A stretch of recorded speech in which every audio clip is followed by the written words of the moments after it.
Montecuador presenta Montañismo desde casa, curso básico de montañismo. Iniciamos el módulo 3, Hielo. En esta ocasión, contamos con la participación de Juliana García, guía ASEGIM y UIAGM, instructora de educación de avalanchas, quien compartirá clase herramientas básicas del terreno de avalanchas. Hola, buenas tardes con todos y todas.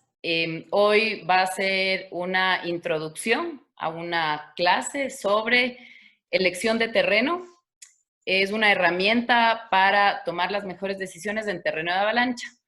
Esto es una presentación muy básica que no reemplaza un curso, sin embargo es la parte tal vez más importante que podemos tomar en cuenta para elegir bien el terreno donde nos estamos moviendo, considerando las avalanchas. Perfecto, entonces vamos a empezar con la elección de terreno. Estas son herramientas básicas, como les decía, de terreno en avalanchas. Para que suceda una avalancha en cualquier lugar del mundo necesitamos tres cosas principales. Estas tres cosas son terreno, nieve, condiciones de nieve en la montaña, y personas o un detonante en este caso. Entonces, acordarnos de esas tres cosas son lo que configuran una avalancha, podrían configurar una avalancha. Entonces, siempre pensar en la parte de nieve, estoy hablando que necesito nieve para que corra, ¿no es cierto? Y se pueda generar una avalancha. Ahí hay todo un mundo adentro para saber qué tipo, de qué tamaño, eso es un curso mucho más avanzado, pero la idea es como ponernos a pensar si es que hay nieve suficiente, puede ser uno de los factores, uno de estos tres factores, ¿no? El terreno, la configuración del terreno por dentro, cómo es convexo, es cóncavo, cuánta nieve ha recibido, hay rocas, hay árboles, todo esto es del terreno y obviamente la persona, la toma de decisión de la persona, su evaluación y que la persona ponga peso en ese lugar. Necesitas de estas tres cosas que coincidan para que suceda una avalancha. Entonces, en este taller nos vamos a enfocar solamente en la parte de terreno, como es la parte que tal vez nosotros sí podemos manejar y tomar una decisión ante el terreno que nos vamos a mover.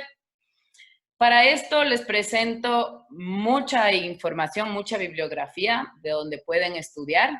Hay muchos manuales, muchos libros de Canadá, Estados Unidos, como los de Avalanche Handbook, Avalanchas, Nociones Impredecibles, que está ahí, de Bruce Temper. Este es un traducido al español. Hay otros libros de gente, como les explico, del norte. Hay otros, como el de abajo, que es de Werner Munter, que eso es de la parte europea, desde el 3x3 de las avalanchas. Ese libro está en francés, los otros están en inglés, hay otros en español. Y un poco esto es para explicarles que para nosotros seguir aprendiendo y tomar las mejores decisiones hay muchos factores. Entre eso ustedes ven unas libretitas ahí, son todas mis libretas de muchos años, en español y en inglés, sobre información que voy recabando el momento de irme a la montaña. Yo ya les había explicado eso en una primera clase de la planificación. Y hay unas tablas ahí a un lado que ven, uno de esos es un inclinómetro. Se preguntarán por qué, ya vamos a ver después. Esto es cómo se ven mis anotaciones de las salidas a terreno de avalanchas. Hay muchas cosas que tal vez suenan ahorita un poco no muy claras, pero lo importante y lo fundamental que entiendan en esto es que es importante que ustedes anoten todas las observaciones yendo de regreso con mi clase de planificación. Mientras ustedes más puedan planificar, más observaciones tengan, va el resultado a ser mejor. Entonces, una vez más, todo esto es basado en la observación en el terreno. Esta fotografía es en el altar, es en la base de del obispo de la cara norte, y de aquí podemos ver la caldera, ¿no? Y yo empiezo a observar ese día cuánta nieve hay, qué configuración del terreno hay, si está completamente cubierto, hay rocas expuestas, y yo empiezo a observar qué está pasando en esa configuración del terreno. Como les decía, el terreno va a ser el enfoque de esta clase. Esta fotografía a muchos les va a sonar conocidos, es de Ecuador, es del Cayambe, cuando tenía mucha nieve, hace más de 10 años. Si ustedes se fijan ahí en la pantalla, hay la huella por donde subimos o subíamos y hay una avalancha. Hay una avalancha mediana, digámoslo así, pero que tal vez no me sepultaba, pero sí me podía llevar a unas trampas de terreno importantes, que en el caso de haber grietas en esa parte de abajo, pues me hubiera desestabilizado y me hubiera llevado a otras consecuencias. Esta foto está ahí para darnos cuenta que el momento que hay una caída de nieve importante, la montaña se viste como ponerle una sábana a la montaña, ¿no? Y va cayendo irregularmente. Entonces, realmente yo no sé lo que haya debajo. ¿Para qué parte es la más importante de identificar? Yo puedo identificar dos cosas. Como veíamos en el triángulo, una es la importancia de la cantidad de nevada que voy a tener y la otra es del ángulo. Por eso está esta fotografía ahí. Esto es sobre empezar a educar el ojo sobre qué ángulo tienes la pendiente que yo voy a subir. Y aquí sí les invito y pueden parar aquí el video y empezar a hacer ejercicios viendo fotografías de las rutas a donde nosotros comúnmente vamos y empezar a estimar qué pendiente tienen las rutas. Y por eso volvemos un poco al principio, la idea del inclinómetro. El inclinómetro sirve para saber exactamente con precisión y exactitud la pendiente de una montaña. ¿Por qué les digo esto? Es porque las avalanchas normalmente suceden entre los 25 y los 40 grados. Eso es lo común. Pueden haber otras variaciones, pero a precisión del ojo es difícil estimar cuántos son 25 grados, cuándo son 28, cuándo son 30, cuándo son 40. Es por eso que existe este aparatito que se llama un inclinómetro.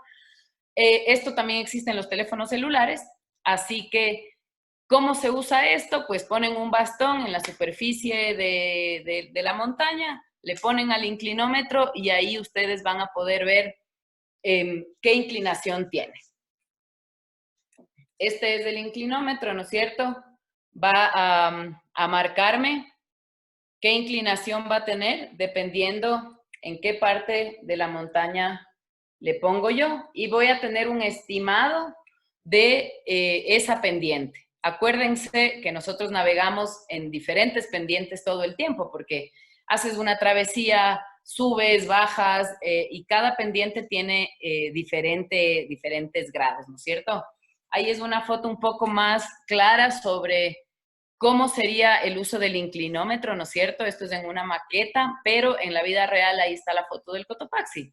Ustedes a simple vista, desde lejos, es difícil estimar cuánto es la pendiente. Entonces, sí les invito a que se pregunten y la próxima vez que vayan haciendo las paradas respectivas y vayan midiendo para realmente confirmar en qué terreno se están moviendo. Les reconfirmo nuevamente, moverse en terreno de avalanchas requiere mucha atención y por lo general la mayor cantidad de avalanchas se dan entre 25 y 40 grados, que por cosas de la vida son la mayor cantidad de rutas de las montañas que vamos, casi siempre, porque son las rutas que están graduadas de entre fáciles, un poco difíciles y hasta difíciles. Entonces, sí es importante caer en cuenta, tener en cuenta que ustedes van a poderse mover más seguros y darse cuenta en qué terreno están, siempre y cuando puedan estimar y medir a ciencia cierta,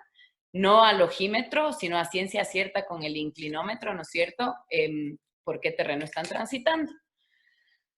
Otra parte muy importante es pensar que nosotros, nuestro peso, puede afectar hasta 1 metro, 80 centímetros, 1 metro, de donde estamos pisando. Entonces, sí tenemos que hacernos la pregunta constantemente de qué hay debajo de mis pies, qué está debajo, ¿no es cierto? ¿Qué hay en esa nieve hacia debajo? 80 centímetros, porque mi peso puede afectar esas capas que existen ahí.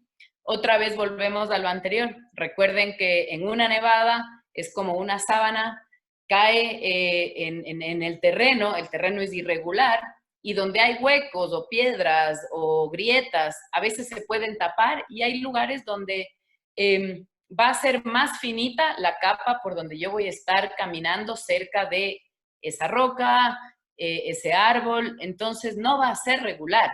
El terreno no va a ser regular en toda la montaña. Eso quiere decir que este manto de nieve, esta capa de nieve que está encima, no va a ser igual y por eso yo tengo que tener mucho cuidado por dónde camino y tengo que conocer la configuración de la montaña. En esta fotografía ustedes pueden ver, esto es en el Cayambe, cómo nosotros estamos, esto es un curso más avanzado, haciendo unas excavaciones para mirar realmente dónde estaban las capas débiles de la nieve y hasta qué profundidad yo podía afectar. Para esto requiere otro tipo de entrenamiento y otro tipo de curso. Lo importante de esto es darse cuenta que la nieve, el espesor, el grosor de la nieve, de la cantidad acumulada, puede ser diferente dependiendo la variación del terreno. Aquí está mucho más claro que nuestro peso puede afectar hasta 80 centímetros de 1 metro de profundidad cuando nosotros estamos sobre el terreno. Ahora sí vamos un poco a la vida real, a lo que para los ecuatorianos hacemos montañismo. Entonces, nuevamente, gracias a este trabajo que se hizo con el Ministerio de Turismo y obviamente también con los guías de montaña, con la SEGIM, tenemos estas infografías donde nos muestra el camino, ¿no es cierto? En este caso, al volcán Chimborazo. Lo que falta aquí y que no está, porque es bien difícil ponerlo y escribirlo, es cuánta será la pendiente desde el castillo, marcado en sus pantallas, en la infografía, hasta la cumbre Ventimilla. Aparece como una sola línea, pero todos sabemos que es el terreno y varía, y hay configuraciones de terreno distintos. Sería interesante y es parte de la gestión, ¿no es cierto?, del riesgo y de nosotros tener la información cuando estemos ahí, coger nuestro inclinómetro, ¿no es cierto?, y realmente medir por dónde yo estoy transitando, porque va a ser el único factor que yo puedo manejar. Yendo a la idea del triángulo del principio, la cantidad de nieve que caiga o que hay en la montaña es un factor que yo no lo puedo manejar, ¿no es cierto? Esto es un factor natural, es la naturaleza, nevó, yo no puedo hacer nada contra eso. ¿Qué puedo hacer sobre mis decisiones? La gente, por dónde camino, puedo hacerlo.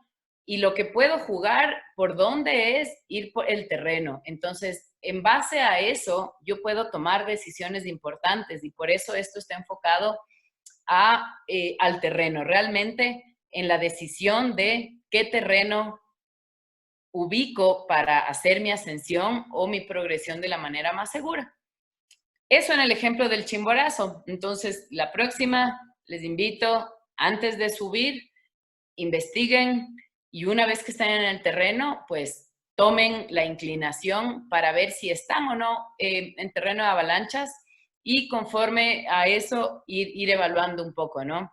Luego, obviamente, hay muchísima información sobre la formación del manto de nieve. Como les digo, esos son unas clases completamente aparte. Ya vieron la cantidad de libros que hay al principio para realmente estudiar esto.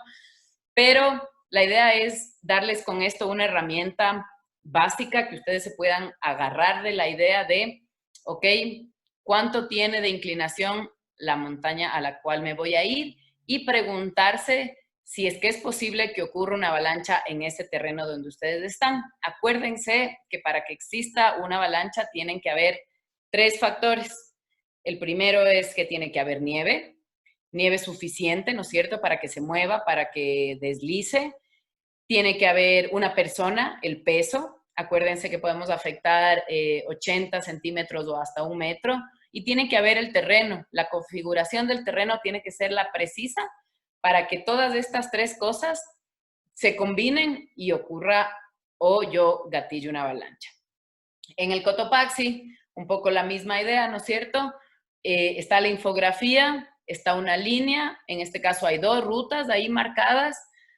Todos sabemos que hay muchas travesías, grietas que cruzar, ceras, hay de todo, ¿no es cierto? La configuración otra vez del terreno es variada y yo sí tengo que ir pensando en cada pendiente que me voy moviendo, cuál es de esa inclinación y si tengo otra vez estos tres factores, ¿no? Si es que hay nieve suficiente, si es que mi peso por donde yo voy a pasar puede influenciar y si el terreno es o no el indicado en los grados que estaría yo en un terreno de avalanchas. Todo esto es para ir constantemente evaluando y dándonos cuenta un poco de qué está pasando, ¿no es cierto? Y por dónde me estoy metiendo y haciendo un poco más de conciencia. Otra infografía más de nuestras montañas de Ecuador, el Cayambe, lo mismo. Al parecer en esta, por temas de diseño, parecería que es un poco más plano, ¿no es cierto? Entre comillas. Pero es importante, y todos sabemos los que hemos estado ahí, que la montaña tiene una configuración distinta, va cambiando, el glaciar cambia, aparecen nuevas rocas, ahora ya Picos Jarrín no tiene mucha nieve. Entonces, esas capas, ese manto de nieve, esa masa de glaciar, va moviéndose y hace que las configuraciones sean distintas y por ende la inclinación y la ruta va a ir variando. Otra vez, hagámonos la idea de que viene una gran nevada como una sábana blanca, ¿no es cierto?, encima de la montaña. No toda la montaña se va a acumular de nieve de la misma manera. Y ahí entran un poco más de factores que es, por ejemplo, el viento.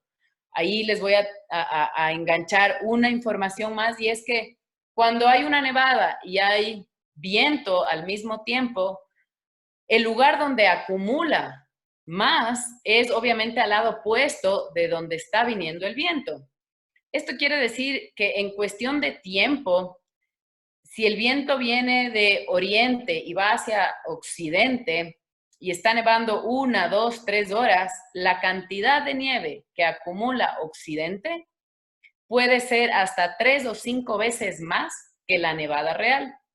Eso quiere decir que si yo estoy en una montaña como la que está en sus pantallas, en el Cayambe, y yo sé que siempre o la tendencia es que viene viento del oriente, cae una nevada importante, 2, 3, 4 horas, yo sé que nevó aproximadamente 20 centímetros a términos generales y estuvo un viento mediano constante soplando de oriente a occidente, la cantidad de nieve que se va a ver acumulado en las caras occidentales o en el occidente de la montaña, porque la nieve transportó ese viento, va a ser 3 o 5 veces más. Entonces, si es que nevaron 20 centímetros, en realidad en muchos lugares yo voy a tener acumulaciones de 60, 70, 80 centímetros o más de nieve fresca.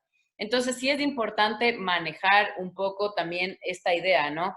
Del momento de elegir terreno, hacer las observaciones del clima y una de las importantísimas es el viento y otra muy importante es la lluvia, la cantidad de agua que tiene toda esa nieve. ¿Por qué? Porque hace que toda la configuración del manto de la nieve sea más pesada. Es simplemente física. El momento que llueve muchísimo, donde hubo nieve, va a haber más peso. Entonces, ahí es importante ir como conectando un poco las ideas, pero otra vez, para volver a lo mismo, lo que yo puedo manejar es el terreno. Entonces, evalúen el terreno todo el tiempo con todas estas ideas. Una vez que ya vimos un poco la configuración de cómo son los factores para que se pueda producir una avalancha, ustedes pueden recurrir a mapas que ahora existen en el mercado que tienen ya puesto ahí, aparte de las curvas de nivel, tienen puesto cuál es la inclinación general de esa zona de la montaña. Y para eso pueden entrar en el internet, a Benza Maps o pueden entrar a Pixmap. Hay muchísima información de mapas digitales y ya mapas de las montañas del Ecuador con la información de qué gradiente, qué inclinación tienen ciertas zonas de la montaña. Como siempre les recalco, al igual que la charla anterior, es súper importante que ustedes primero se junten, evalúen, miren la información, tomen nota, escriban la información que tienen, ¿no es cierto?, para después salir al terreno y reevaluar. Por ejemplo, en esta foto, es una foto en el Cotopaxi, y realmente ahí, solo en esta fotografía, ustedes ya pueden ver cuánta variedad de inclinaciones hay distintas en un espacio muy reducido, ¿no es cierto? En 100 metros, tal vez, de donde está tomada la foto a la línea de cielo. Entonces, todo el tiempo estamos nosotros atravesando zonas que son de menor ángulo, de mayor ángulo, y yo tengo que estar todo el tiempo pensando cuánta nieve hay debajo mío y qué hay debajo en ese terreno, cuánto estoy afectando de lo que estoy pisando y si es que estoy haciendo mi evaluación correcta, ¿no es cierto? Eso es un poco, en general, la parte más importante de toda esta idea de las avalanchas. La elección de terreno es una de las herramientas básicas en terreno de avalancha, como les decía. Lo importante es que ustedes puedan entender que existen muchas configuraciones, mucha información atrás, pero si se quedan con algo en concreto de esta clase es la elección de terreno. Eso es lo que ustedes pueden manejar, eso es lo que ustedes está en sus manos decidir y sobre todo sabiendo cuál es la inclinación del terreno en el que se van a meter a transitar, a ascender y siempre comparando con la idea de preguntarse si hay nieve, cuánta nieve, si es suficiente y por dónde estoy pisando, ¿no es cierto? Esa es como una idea bastante importante que tiene que quedar súper clara para la elección de terreno. Como les digo, esta es una pastilla bien chiquita de algo mucho más general.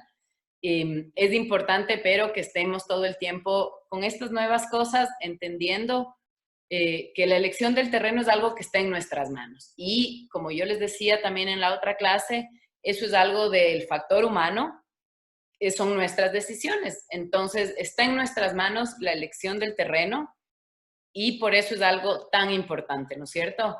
Yo les invito que seamos súper curiosos, que veamos qué hay debajo, ¿no es cierto? Cuando hay una nevada, qué le está pasando a la nieve, probar por donde yo estoy transitando, ver cuánto puedo afectar, ¿no es cierto? Yo les decía que 80 centímetros a 1 metro y preguntarnos, ¿no? Esta idea de si es que en una montaña X viene una sábana blanca como una nevada muy grande, ¿dónde se va a depositar más, menos nieve? ¿Qué pasa si viene viento? ¿De dónde viene el viento? ¿En dónde se va a acumular más o menos para que en el momento que yo voy a la montaña ya tenga un poco una idea general de lo que está pasando? Es como intentar tener unos rayos X ahí de, de inspeccionar qué está pasando después de cada nevada, porque hay una configuración del terreno que nosotros no lo vemos muchas veces. En países que hay inviernos y veranos, tal vez tienen la posibilidad, obviamente, de en verano verle a la montaña pelada y seca. Entonces, en la primera nevada yo ya identifico dónde se está acumulando la nieve. En nuestro caso, en el Ecuador es distinto y en nuestras montañas andinas es un poco distinto porque no tenemos esa polaridad de invierno-verano, pero sí tenemos las nevadas constantes y una configuración del terreno, que es, nuevamente repito, la configuración del terreno es lo que nosotros podemos evaluar y lo único que está en nuestras manos manejar a nivel amateur. Cuando uno estudia todo lo que conlleva, todo lo que tiene el mundo de las avalanchas, de la nieve, hay otros factores ya mucho más específicos para ir a profundidad sobre cómo es de ese grano de nieve, el patrón de los climas, de la tendencia, como les mostré en los libros, es algo mucho más avanzado, pero para a este nivel lo importante es que se agarren de y que se les quede en la cabeza que lo que podemos manejar es la elección del terreno. La elección del terreno por donde vamos a transitar en base a la inclinación, pensando en estas como rayos X de que hay debajo de la montaña. Con eso creo que les he podido dar tal vez una corta idea de lo que es el terreno, una parte de las herramientas del el estudio de avalanchas. Así que muchas gracias, que sigan las preguntas y no duden en contactarse si tienen más preguntas sobre este mundo de la nieve y de las avalanchas. Gracias. Montecuador presentó Montañismo desde casa, módulo hielo. Gracias a Juliana García por su participación como instructora. En la producción, Juan Carlos Veloz y Tatiana Proaño.